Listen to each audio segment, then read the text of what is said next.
President Joe Biden was in Michigan earlier tonight, visiting a GM plant in Detroit to promote his $1 trillion infrastructure deal.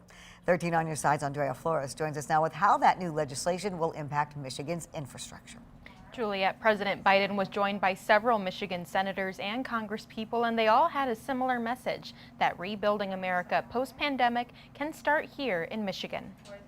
Once President Joe Biden landed in Detroit, it was straight to a GM plant for a test drive. And that Hummer's one hell of a vehicle, man. President Biden hopped in an EV Hummer to promote his recently passed $1 trillion infrastructure package. That means that here in Detroit, you're going to set a new pace for electric vehicles. This is not hyperbole, it's a fact. Which includes $7.5 billion dedicated to building electric vehicle charging stations across the country, fighting the climate crisis and putting union members to work. Governor Whitmer has already announced a proposal to expand electric charging stations along key travel routes across the state.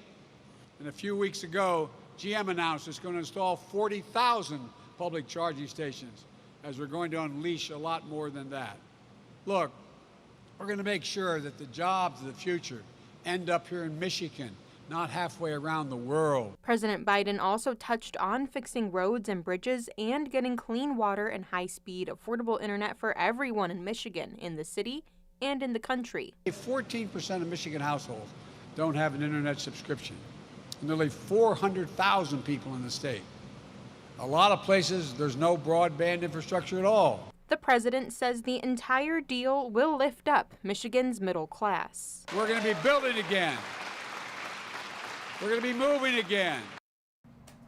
While President Biden was here, he didn't address the latest from OSHA temporarily stopping his vaccine mandate for some employers. Juliet?